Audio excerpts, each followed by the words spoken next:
आज सभी प्रार्थना करते हैं प्रभु से, हे गोविंद, हे गोपाल, तूने हमारा उद्धार कर दिया। कंस के और 4 भाई थे, उनका भी प्रभु ने उद्धार किया। कंस की पत्नी जब रोदन करने लगी तो गोविंद ने आत्मा उपदेश दिया, आत्मा के प्रति जागृत किया। कंस की पत्नियों ने कृष्ण को हृदय से आदर किया। नाना उग्रसेन को राजगद्दी पर अभिषिक्त किया। मेरे गोविंद ने उग्रसेन को राजगद्दी पर बैठाया और अपने माता पिता के पास गए, उनको प्रणाम किया। वसुदेव ने अंक में भर लिया कृष्ण को, बेटा आज मैं बहुत प्रसन्न हूँ।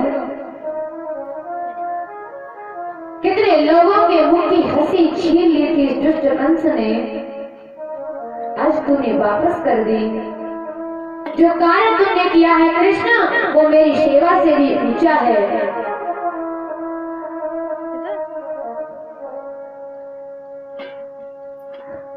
सुखदेव जी कहते हैं, राजा परीक्षित, उस समय जो करुण क्रंदन हुआ, जिस बाबा ने इमली पकड़कर कृष्ण को चलना सिखाया, जो ब्रजवासी 24 घंटे कृष्ण के साथ रहे, आज उन सब से गोविंद ने तो टूट कर दिया।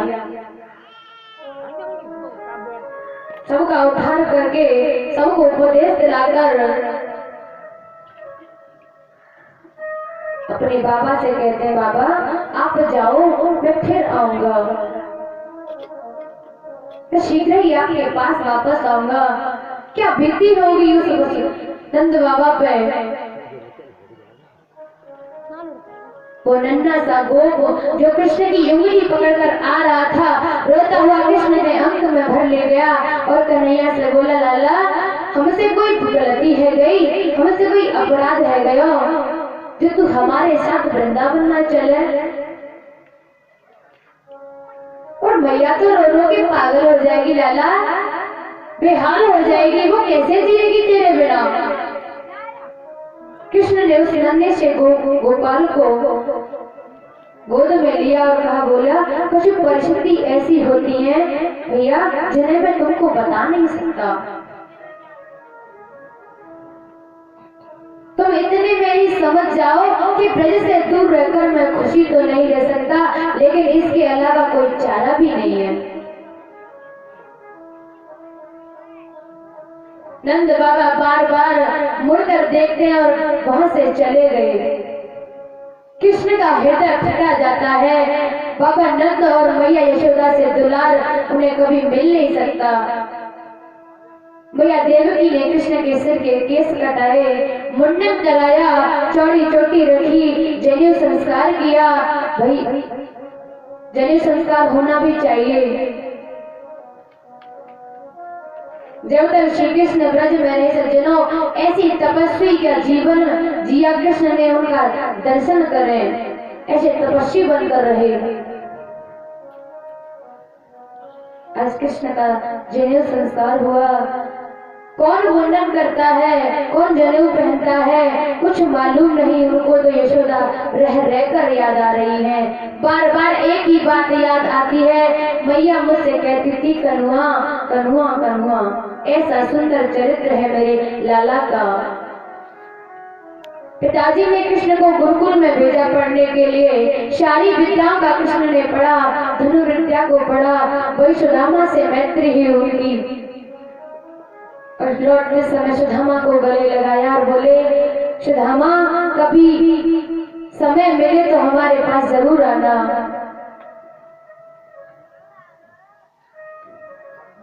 सुदामा ने कहा, हाँ भैया प्रयास करूंगा आने का। गुरुदेव और माता जी का आशीर्वाद लेकर कृष्ण आए। आकर माता पिता के चरणों में प्रणाम किया। लेकिन जिस दिन से कृष्ण पढ़कर आए हैं, मन नहीं लगता घर में। 24 घंटे याद आती है मैया यशोदा की, ग्वालिनियों की, गोप की, राधा की, वृंदावन की, किशोरी राधा जी की। इधर वृंदावन में गोपियों का रो रो के बुरा हाल हो रहा है। आपस में चर्चा करती हैं, हे सखी, ये नंद का लाला बड़ा ही निर्दयी है।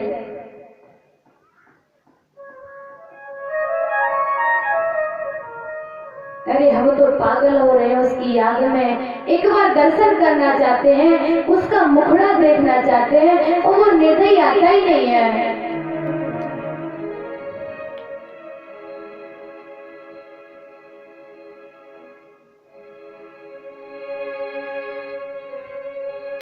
आपस में बातें कर रही हैं और कह रही हैं, लाला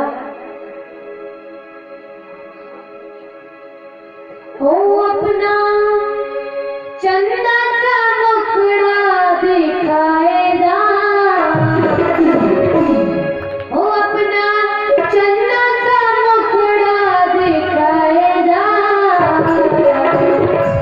मोर मुकुट वाले घुंघराली लट वाले, मोर मुकुट वाले घुंघराली लट वाले,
चेहरे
कन्हैया, तूने जो कुछ किया अच्छा ही किया, लेकिन अब आगे किसी के साथ ऐसा मत करना, किसी के साथ इतना संबंध मत जोड़ना कि कोई तेरे बिना जी ही ना सके। इधर गोपियां याद करती हैं, इधर कन्हैया याद करते हैं, बार बार कन्हैया याद करते हैं। आज देवकी ने कृष्ण के लिए भोजन बनाया, सोच रही है आज पहली बार अपने लाला को अपने हाथों से खिलाऊंगी। ये भाव लेकर देवकी आई, लेकिन जैसे ही कृष्ण के कक्ष में प्रवेश किया, मैया देवकी को देखते कन्हैया मैया यशोदा की याद आ गई। मैया यशोदा का स्मरण आया तो कृष्ण हिलकियों से रोने लगे। आज हिलकियों से कन्हैया रोते हैं। मैया एकदम डर गई, लाला तू काहे को रोवे? क्योंकि माँ देवकी ने कृष्ण को कभी गोद में नहीं खिलाया, इसलिए कृष्ण के स्वभाव से परिचित नहीं थी। थाली अलग रखती दौड़ी दौड़ी आई वसुदेव जी के पास। वसुदेव जी ने कहा क्या हुआ?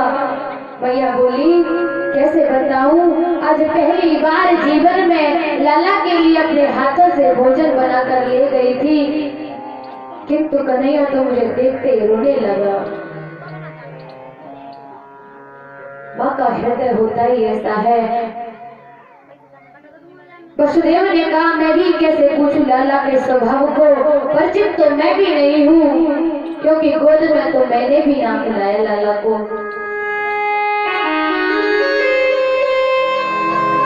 इतने में यदुवंशियों के मंत्री बृहस्पति जी के शिष्य ज्ञानियों में श्रेष्ठ श्री उद्धव जी आ गए।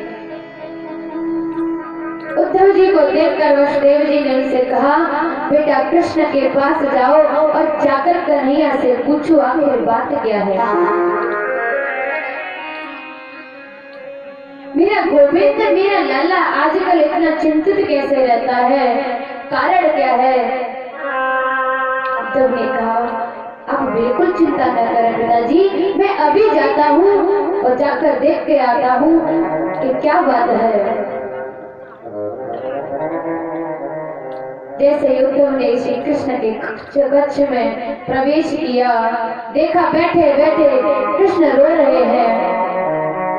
उद्धव ने जाकर प्रणाम किया और बोले, आपको मथुरा में कोई तकलीफ है या कष्ट है क्या आपको? हम यदुवंशियों से कोई अपराध हो गया है? इतने में सुनकर गोविंद उठे और उद्धव को अंक में भर लिया और खिड़कियों से रोने लगे।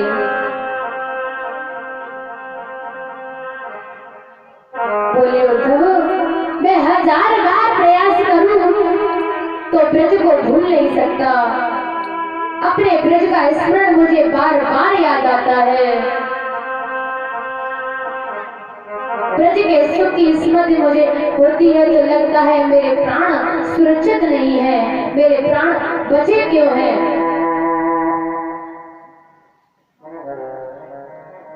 उद्धव, मैं रोता तो इसलिए हूँ कि निर्मल मन के अंतकरण वाले ब्रजवासियों के साथ मैंने कितना बड़ा धोखा किया है। खाते पीते उठते बैठते नाचते गाते हर परिस्थिति में जिन्होंने मुझे चाहा, गोकुल का इतना बड़ा वैभव,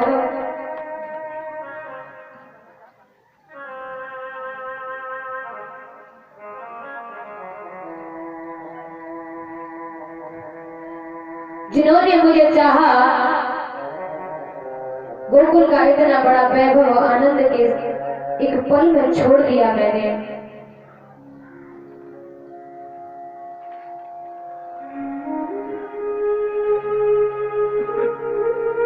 इन ब्रज की गोपियों का सर्वस्व मैं हूँ। किशोरी राधा की ऊपर मेरी कृपा, मेरे में इतना बड़ा अन्याय किया। कन्हैया बोले, उद्धव, एक बात बताओ, मुझे उन ब्रजवासियों की याद आती है तो इसका मतलब यह है कि वो लोग भी मेरी याद करते होंगे।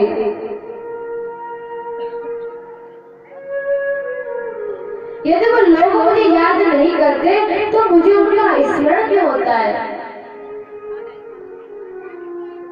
पता है उद्धव, मैं राधा के पास था ना, तो राधा ने मुझसे क्या कहा, हे कृष्ण, तो हमारी नजरों से एक पल दूर मत जाया करो।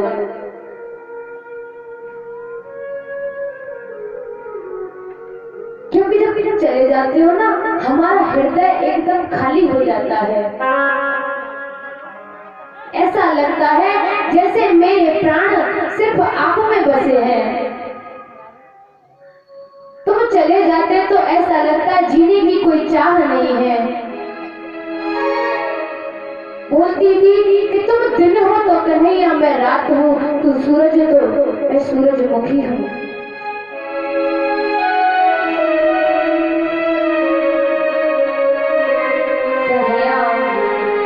कभी हमसे बिछुआ मत करना, कभी हमसे दूर मत जाना। और कहती है,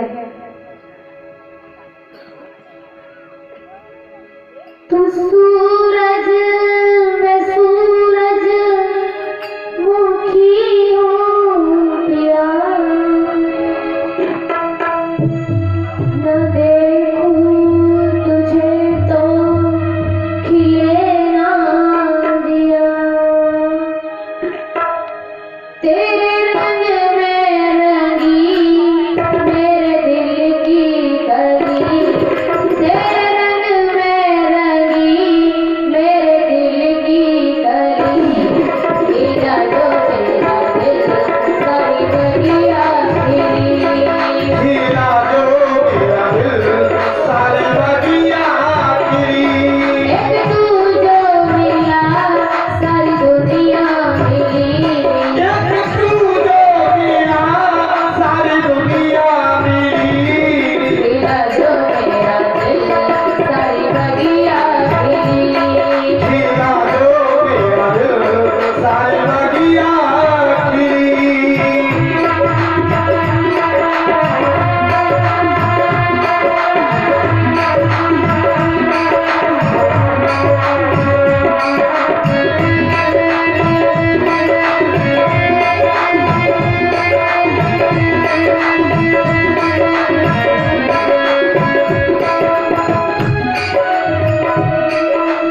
बिछड़े